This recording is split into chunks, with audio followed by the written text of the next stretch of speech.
Hello, why am I kind of nervous right now? So it's been a while since I sat down and talked, and it's already the end of August, which is kind of crazy. I thought I couldn't miss a favorites video even when I'm home, so I thought I would do a collective summer favorites since I haven't done one since May, I'm pretty sure. Even though it's starting to become the end of summer, it's still really hot. It's like the time of summer where you're starting to yearn for the colder days. At least I am, hoping to feel a breeze, and I'm really just starting to look forward to my favorite season ever, which is fall. But before I get too excited, I thought I would look back on my summer, and I thought I would reflect on the things that I've been liking, what I've been wearing and reading and listening to, watching, etc. I'm gonna start with what I've been wearing. Oh, also, this is like totally a favorites of mine. I got this in Milan. Isn't it so cute? Even though it's a mug, there's iced matcha in here right now. Anyways, let's start with clothes. So summer clothes is, as we know, very simple, and I don't really wear that much. That sounds weird. I like to keep it simple. Because of the simplicity, I like to wear a lot of patterns or like something interesting to make the outfit a little bit more fun. I think my style changes where I'm at, but when I'm in Japan, I like to be a little bit more playful and youthful and fun. I don't know why, but I feel like it just fits the vibes of summer in Japan. Anyways, the first thing that I kind of like have to talk about is this dress. It's actually from Urban. One of the patterns that I love to wear is stripes. I think I've gotten like maybe 3 things in total ever in my life at Urban Outfitters because it's so expensive and like whatever, but I just love going in there to like try things on for fun and leaving, which is what I usually do. But when I did that with this, I just couldn't stop thinking about it, so I was like, okay, I'll wear it a lot, and I did. If I was like a cartoon character and it was the summertime, like this would be my uniform, you know? And I can totally see this in the fall time too, so I'll definitely still be wearing it. It also reminded me of the dress Clara wore. That one is actually not this Urban dress, obviously. Hers is from an actual brand. I think it's called like Elisaveta. Okay, so the next thing is this hat. I'm pretty sure it's called a casket hat, but I could be wrong, I don't know.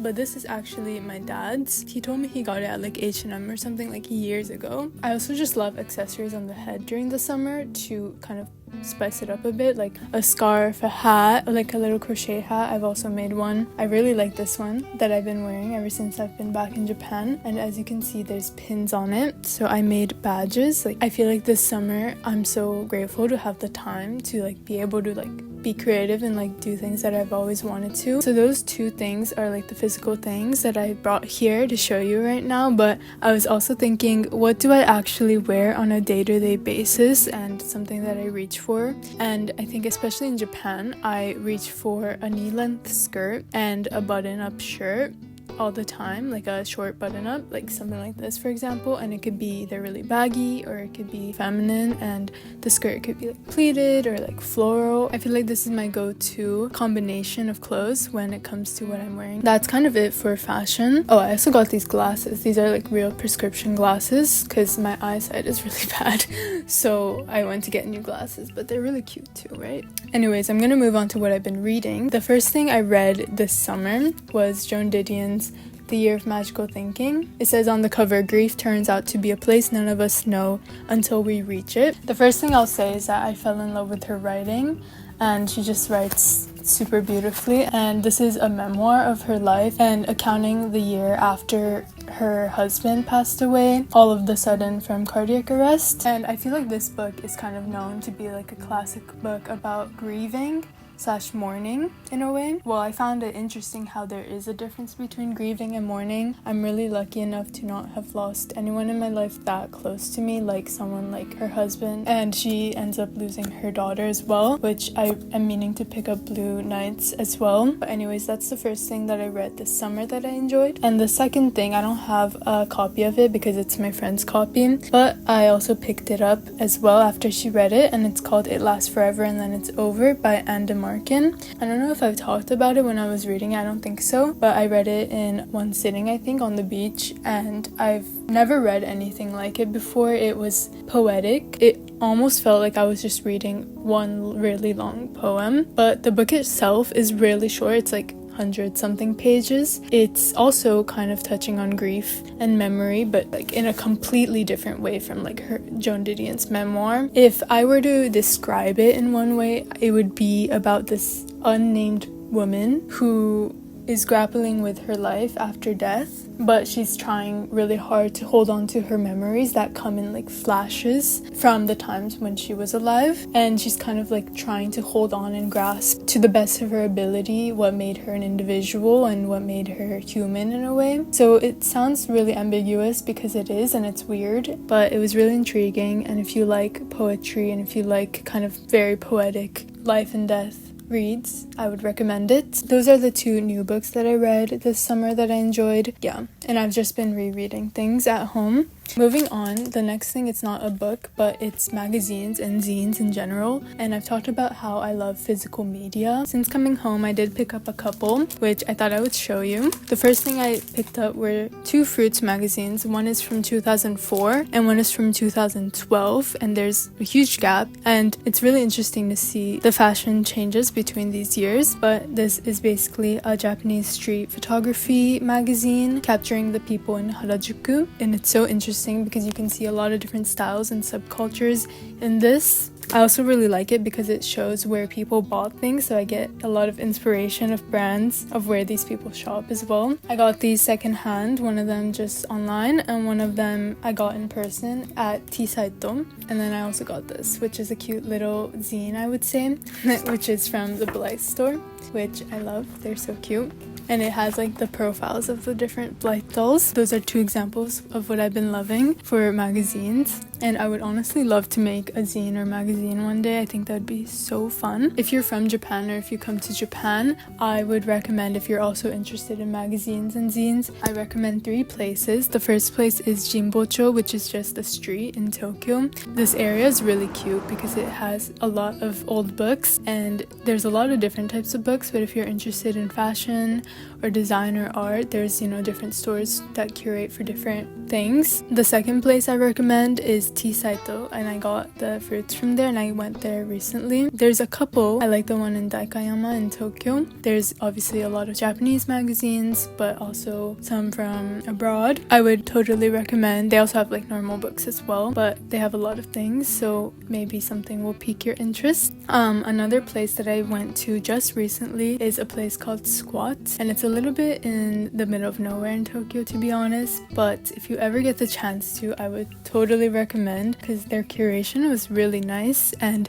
it's a lot of international things, and they have also a record store and a cafe. It's a very nice space as well. I took so many pictures there of books because there were some things that I've never heard of that looked really cool. There's, photography books and art books and fashion books and design and movies, directors, so many different types of books. But having physical media is just so special to me, and I love just looking through and like, it's so fun. Moving on, what I've been listening to. Now, since I'm telling you things that I've been liking for the past couple months, I had to narrow it down, but I still have a lot of things, so this part might be really long. Listening to Addison and also Lord's new album, Virgin. I'm already listening to it feeling nostalgic for the beginning of the summer. I really like Times Like These on Addison's album. I think that's my favorite song, and Headphones On as well. Despite the obvious of me enjoying the sound, I love her lyrics, and I love that it's written by women, and you can tell, and it's just really relatable in a way. God, I love Lord, and I've loved Lord for so long, and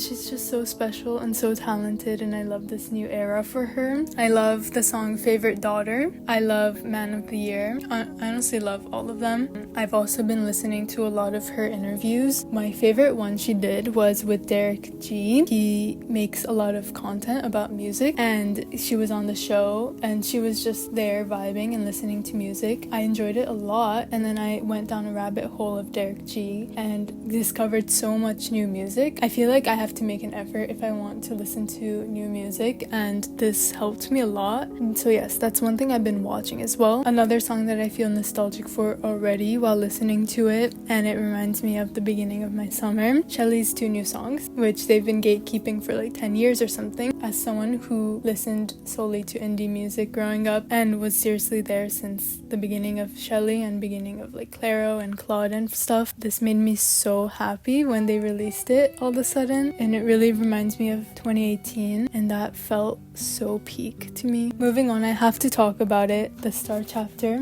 TXT. As a MOA, we all know this felt super bittersweet in a way. I feel like everyone's solo song had their own charm. I especially love Taeyeon's Bird of the Night, and I love when that goes into Song of the Stars. It's like, do you want me to cry? Many tears have been shed, and I feel very proud of them, so I have to mention this for sure. Thank you, TXT, once again. I don't know why nobody has told me that Madonna is so good, and this album specifically, I've been listening to it all the time now. I didn't know that she had such like an electronic sound, and it's so 90s, and I love this album. I need to listen to like her other albums as well because she has a lot, but I think it's great for the summer as well. Erotica Madonna, thank you. This album is very like sensual but like fun and poppy, but also like sexy. I love it. I've been listening to Lamp's 2007 EP called Zanko. Makes you feel like you're in those Japanese indie films. I love it. And kind of on a similar vibe, if you like them, you would also like Schoolgirl Bye Bye. And I've been listening to their Summer XX EP, but they're a C indie group and I really like it. If you like Wave to Earth, you would love them as well. It's a very similar comforting vibe like that. Another thing that was mentioned in Derek G's video was Poison Girlfriend, and I've been listening to them so much, but I've been listening to the Love Me album by Poison Girlfriend and also Melting Moment. I might have to make another playlist. I didn't make one yet, but I will make one so you guys can listen to some of these songs that I'm mentioning because they're just too good. And then the last thing that I'll mention, even though I feel like I could talk about more music, is Humming Urban Stereo. These guys are like a South Korean band project made in the mid-20s, mid-2000s I mean, and their sound is very dreamy,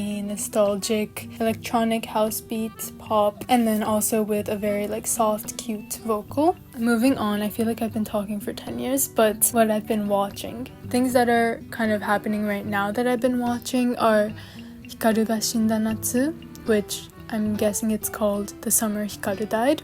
Also Dandadan. Just two animes that are ongoing right now, which I've been watching and I've been enjoying a lot. They're both kind of unserious, but it's just coming of age, feel good, silly shows. Also, since I'm in Japan, I've been watching a lot of those old Japanese movies. Two that I've watched recently are 1 Million Yen Girl and Honey and Clover, which both star Aoi Yu, who is so adorable. Anything she's in, I'll watch it, and these two I haven't watched. It's really just a vibe that makes you slow down.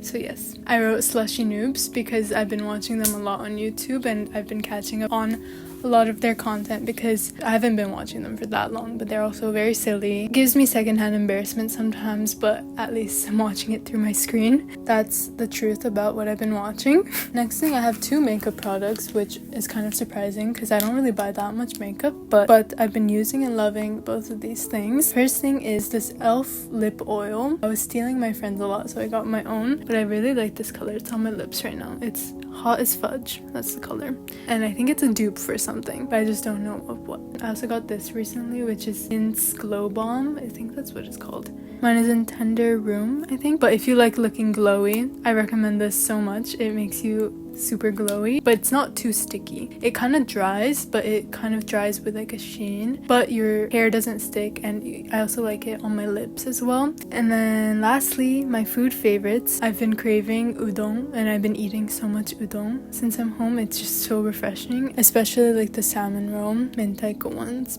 Been eating a lot of okonomiyaki as well. Anyways, I've been yapping for way too long now, but thank you so much for watching. If you're still watching, I know you guys have really good taste as well, so let me know what you guys have been liking this summer.